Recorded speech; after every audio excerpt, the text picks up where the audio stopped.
तो भाई सबसे पहला तो जितने दर्शक देखने आ रहे हैं सायरन सचिन की राम राम खोज हरियाणा की और खबर शक्ति नेटवर्क चैनल के ऊपर।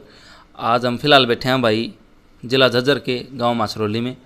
बीना जी हमारे साथ हैं जो कि गांव मासरोली से सरपंच पद के उम्मीदवार हैं। तो बीना जी सबसे पहले तो राम राम। राम राम सभी। तो बीना जी इलेक्शन और भी हैं, मेंबर का भी एक इलेक्शन है, बीडीसी का भी एक इलेक्शन है, जिला पार्षद का भी एक इलेक्शन है। तो सरपंच पद के लिए ही क्यों आप चुनाव इसमें मैदान में आए? सरपंच पंच के लिए ही मैदान में आए क्योंकि गरीब बहनों की मदद के लिए मेरे को सरपंच पद पे आना पड़ा ताकि मैं उनके भविष्य के लिए कुछ कर सकूं, उनको जो भी परेशानी या मुश्किल हो रही है उनका समाधान कर सकूं। तो आप बता रहे हो कि भाई गरीब महिलाओं के लिए जो बहनें आपकी उनके लिए आप काम करोगे। हाँ जी। इसके अलावा और कोई 3 काम हैं, 3 मुद्दे हैं जिनके ऊपर आप ये चुनाव लड़ोगे? हाँ जी बिल्कुल है। पहले तो शिक्षा ले लो बच्चों के लिए।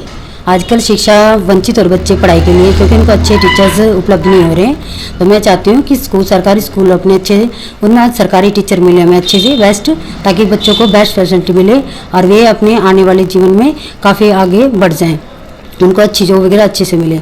दूसरा बच्चों का खेलकूद का ले लो। खेलकूद हैं बच्चे, खेलकूद के कारण ही अगर उसमें पार्टिसिपेट करते हैं बच्चे तो उनको आगे जाके मतलब उनको दिक्कत नहीं होगी किसी चीज़ के लिए भी, क्योंकि खेलकूद एक ऐसा साधन हो गया जिसमें बच्चे अगर आगे बढ़ते तो आने वाला हमारा देश का जो भविष्य है यही बच्चे बनेंगे हमारा। और नशा है, जैसे नशा होता है बच्चे अगर आजकल उसमें पड़ जाते हैं उनसे भी ज़्यादा परेशानी हो रही है। तो मैं चाहती हूँ बच्चे खेलकूद में पार्टिसिपेट करें और नशे मुक्ति से भी इनसे भी निजात पा सकेंगे। तीसरा जी एक ये है कि गरीब इंसान है बहुत है, एक बुढ़ापा पेंशन को ले लो। देखो काफ़ी देर लग जाती है उनको, क्योंकि बूढ़े बुजुर्ग हैं उनको चलने में दिक्कत हो रही है, वो चल नहीं सकते हैं। उनको वहाँ तक 1 घंटे 1.5 घंटे लाइन में खड़ा होना पड़ता है क्योंकि काफ़ी भीड़ होती है बैंकों में, आपको पता है बहुत ज़्यादा, इसलिए उनको परेशानी हो रही है। इसलिए मैं सोचती हूँ उनके लिए भी मैं कुछ कर सकूँ, उनको घर घर पेंशन या फिर कोई अलग से ही कोई जगह लेकर अगर ऑफिस बनाया जाए ताकि उसमें बुढ़ापा पेंशन उन्हीं को दिया जाए। तो बीना जी आपने बताया, आपने शराब का भी जिक्र किया। हाँ जी बिल्कुल। तो शराबबंदी और जुआबंदी के लिए आप अगर कल भगवान करे आप सरपंच जो चुने जाओ गांव के, तो आप क्या ठोस कदम लोगे? अगर शराब के लिए मेरा तो ये मानना है क्योंकि हमारे जो गांव में ठेके खुले हुए हैं उनको हमारी सीम से दूर किया जाए बिल्कुल, क्योंकि सरकार ये है इनको मैं बंद तो करवा नहीं सकती लेकिन हमारे गांव से मैं उनको दूर जरूर करवा सकती हूँ। तो मैं चाहूँगी कि शराब के ठेके जितने भी हैं उनको हमारी सीम से बाहर किया जाए ताकि इससे ज़्यादा लत ना लगे और हमारा एक अच्छा सा गांव बना रहे और इसमें अच्छे से लोग रह जाएं, बच्चे से उनको कोई भी किसी चीज़ की परेशानी ना हो। आजकल शराब को लेकर ना बहुत सारे घरों में दिक्कत हो रही है, काफ़ी पी रहे हैं, हार रहे हैं, बहुत ज़्यादा दिक्कत हो रही है लेडीज़ों को क्योंकि शराब की बहुत ज़्यादा हो रही है जिसकी वजह से फैमिली आजकल रिश्ते टूट रहे हैं बहुत ज़्यादा। तो मैं चाहती हूँ कि शराब हमारे गाँव से दूर रहे। तो आपके विपक्ष में भी बहुत सारे कैंडिडेट खड़े हैं। हाँ जी। तो उनके लिए क्या संदेश है? मेरे विपक्ष में भी काफ़ी लोग खड़े हुए हैं लेकिन मैं ये चाहती हूँ कि मेरे देशवासी मेरे जितने भी गांव में कैंडिडेट हैं वो सभी को सपोर्ट करें, क्योंकि जो उनको अच्छा लगता है ना वो उसी को कैंडिडेट चुनेंगे।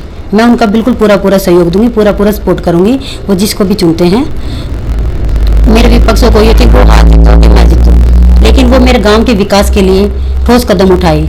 जैसे कि पानी को ले लो, पानी का वाटर सप्लाई नहीं पहुंच रही है टाइम पे, जैसे लेडीज़ परेशान हो रही है बहुत ज़्यादा, उनको दिक्कत। तो मैं चाहती हूँ कि उनके पास पानी की सुविधाएं उपलब्ध कराई जाए।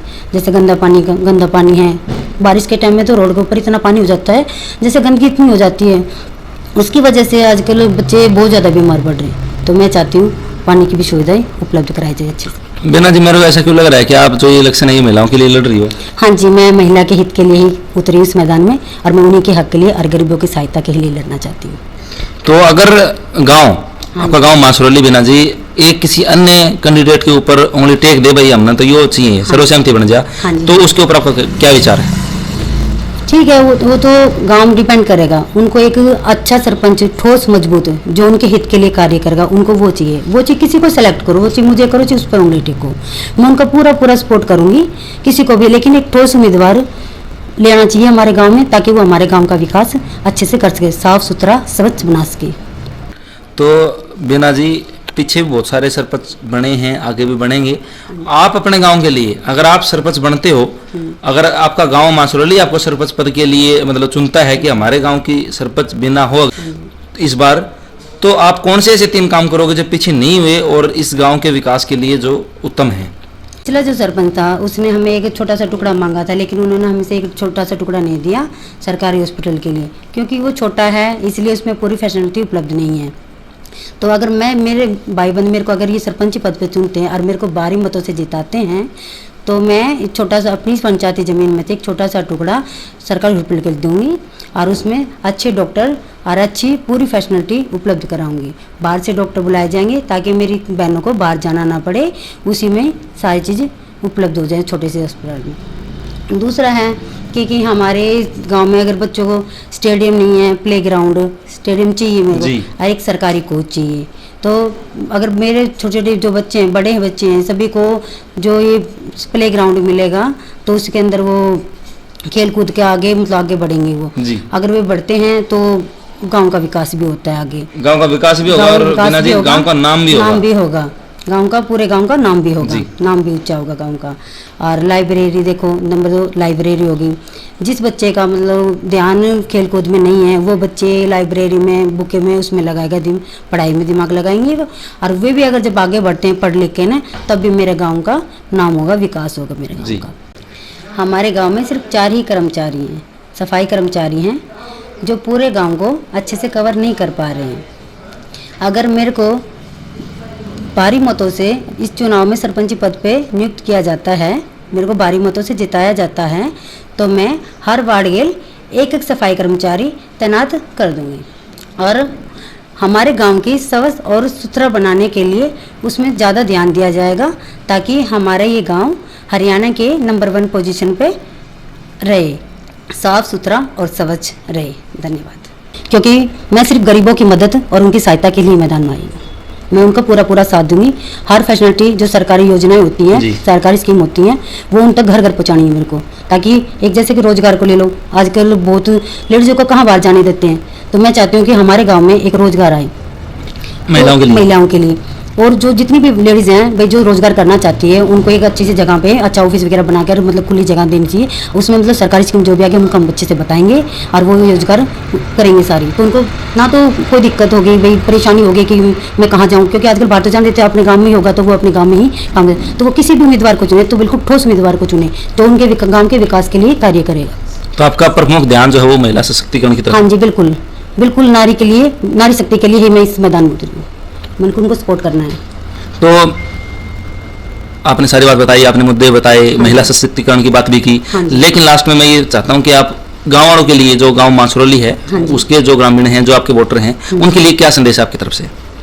मैं अपनी सभी भाई बहनों को सिर्फ यही कहना चाहूँगी कि अपना एक अच्छा उम्मीदवार चुनो ताकि वो आपके गाँव में एक नई सोच उत्पन्न करे और न अपना गाँव साफ सुथरा और सुंदर स्वच्छ बनाए। हमारा छोटा सा गाँव माछरौली है, ये पूरे हरियाणा में नंबर 1 पोजीशन को मैं उसको ऐसा बनाना चाहती हूँ और वो उनको जैसे कि उनको पसंद आता है भाई, उसको जो भी उम्मीदवार अच्छे लगते हैं वो पूरा सपोर्ट उनको करे। मैं उनका बिल्कुल सपोर्ट करूँगी, वो जिनको भी करेंगे सपोर्ट। एक और सवाल है बीना जी कि इस बार महिला के लिए रिजर्व है सीट, हाँ जी, तो शायद क्या पता इसलिए आपका नाम जो है नामांकन पत्र पे भरा गया हो, तो क्या कल आप इस गांव की बहू हो, तो क्या कल आप सरपंच बनने के बाद आप ही सरपंच पद मतलब जो है ना कार्य करोगे या आपकी जगह कोई और करेगा? नहीं जी, जो सरपंच पद अगर मैं बन रही हूँ तो मैं ही कार्य करूँगी, मुझे ही कार्य करने, मुझे ही अपने देखना है कि क्या मेरे गाँव में किस चीज़ की दिक्कत है, क्या नहीं है, क्या मेरे को काम करने हैं कि महिलाओं के लिए रोजगार, पानी, कूड़ा करकट, मतलब किसी भी परेशानी, मेरी महिला जितनी भी हैं उनको किसी चीज़ की परेशानी ना हो, इसलिए मैं ये सारा काम करना चाहूँगी। मैं खुद सरपंच बनूँगी। तो मतलब गांव माछरौली को आप पूरे भारत में नंबर 1 बनाना चाहती हैं? पूरा नंबर 1 बनाना चाहती हूँ कि पूरे ऑल हरियाणा में मेरा माछरौली गाँव नंबर 1 पोजीशन पे हो, स्वच्छ, सुंदर और साफ सुथरा, उसमें हर एक चीज़ की फैसिलिटी, हर चीज़ की सुविधा हो। तो ये थी भाई गांव माछरौली से, झज्जर से बीना जी मेरे साथ।